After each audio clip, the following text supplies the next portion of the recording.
YouTube channel get well education hope you good पाठ योजना संघ है, जिसमें आज बिग लेसन प्लान। दोस्तों, इससे पहले मैंने साइंस और मैथ के 10 मैक्लोशन प्लान और साथ में बिग लेसन प्लान डिस्कस किया है, जिसे आप मेरी प्लेलिस्ट में जाकर देख सकते हैं।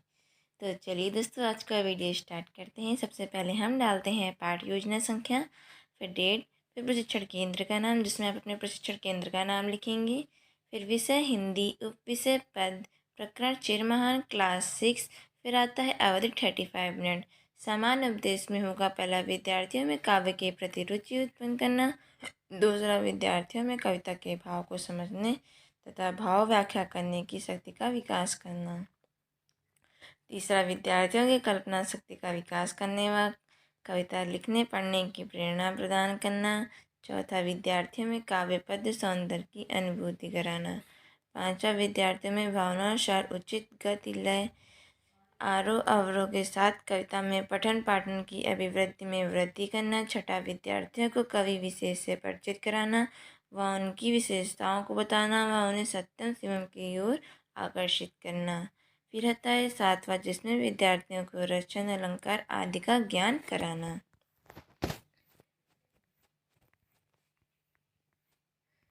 फिर आता है विशिष्ट उपदेश। विशिष्ट उपदेश में आता है विशिष्ट उपदेश के पक्ष, जिसमें आता है पहला, ज्ञानात्मक, जिसमें अपेक्षित व्यवहारगत परिवर्तन में आप लिखेंगे कि विद्यार्थियों को प्रातःकाल उदित होते हुए सूर्य के अलौकिक सौंदर्य की रसानुभूति कराना। दूसरा, अवबोधात्मक, जिसमें विद्यार्थी कविता पाठ की लय, ताल, आरोह अवरोह आदि का ज्ञान प्राप्त कर सकें। तीसरा, अनुप्रयोगात्मक, जिसमें विद्यार्थी प्रस्तुत कविता में निहित प्राकृतिक चित्रण की महत्ता को अंकित कर सकेंगे। फिर आता है चौथा, कौशलात्मक, जिसमें विद्यार्थी चिर महान कविता में सूर्य के उदय होने और अस्त होने की तुलना को समझ सकेंगे। पांचवा, रुचियात्मक, जिसमें विद्यार्थी प्रस्तुत कविता के माध्यम से रुचि लेंगे, भाव सौंदर्य से रुचि लेंगे और अभिवृत्तियात्मक है, प्रकृति के सौंदर्यात्मक वातावरण में भ्रमण कर सकेंगे। फिर इसके आगे आता है सहायक सामग्री, जिसमें है कक्षा उपयोगी सहायक सामग्री, चिरमहान कविता से संबंधित चित्र। फिर आता है पूर्व ज्ञान में विद्यार्थी चिरमहान कविता से संबंधित सामान्य जानकारी रखते हैं।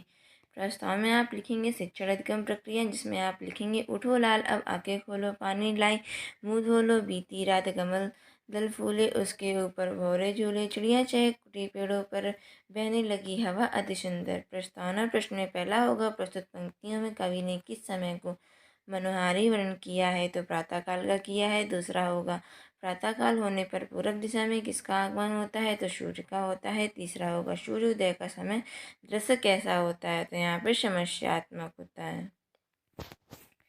फिर आता है यहाँ पर उद्देश्य कथन, जिसमें आप लिखेंगे आज हम श्री सुमित्रानंद पंत द्वारा रचित चिरमहान नामक कविता का रसावंदन करेंगे। प्रस्तुतिकरण में होगा, जग जीवन में जो चिरमहान सौंदर्यपूर्ण और सत्य प्राण में हो, उसका प्रेमी मनुनाथ जो हो, मानव के हित समान, जिससे जीवन में मिले अशक्ति, छूटे वह संशय अंधभक्ति। आदर्श वाचन में होगा, छात्र धक्का प्रस्तुत कविता का लय, ताल, आरोह अवरोह के साथ सस्तर वाचन करेंगी। अनुकरण वाचन में होगा, छात्र धक्का विद्यार्थियों से अनुकरण वाचन करवाएंगी।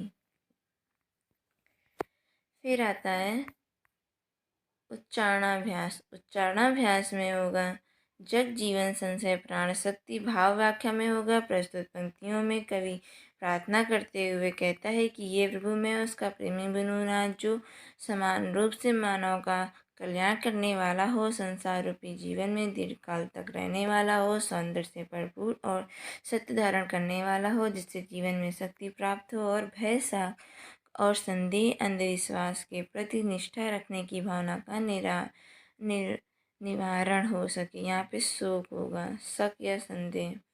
फिर आता है बोध प्रश्न में पहला, प्रस्तुत कविता में कवि किस समय के दृश्य का वर्णन कर रहा है, तो प्रातःकाल के दृश्य का। दूसरा, कवि किससे प्रार्थना कर रहा है, तो ईश्वर से। फिर आता है जिसमें आप इसका क्वेश्चन तीसरा होगा, कवि कैसे भावना का निवारण करना चाहता है, तो भय, संदेह, शक और अंधभक्ति विश्वास की भावना का। फिर काठिन्य निवारण एवं श्यामपट सारांश में पहला शब्द होगा संसार, अर्थ होगा दुनिया, विधि होगी पर्यायवाची, प्रयोग होगा विश्व, जगत, जग शब्द होगा सत्य, अर्थ होगा सही, विधि होगा विलोम, प्रयोग होगा अशक्ति।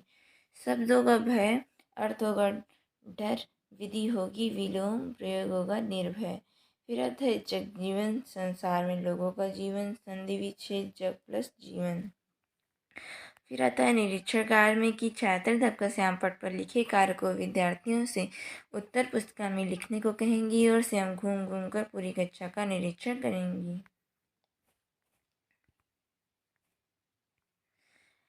फिर आता है प्रस्तुतिकरण में द्वितीय पंक्ति में मैं वह प्रकाश बन सकूं, नाथ मिल जाए जिसमें अखिल भक्ति पाकर प्रभु तुमसे अमरदान करके मानव का परित्राण ला सकूं, विश्व में एक बार फिर से नव जीवन का विधान।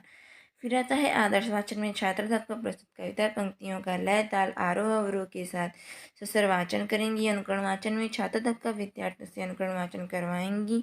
उच्चारणाभ्यास में उनका प्रकरण विषय नव जीवन, मानव और प्रभु।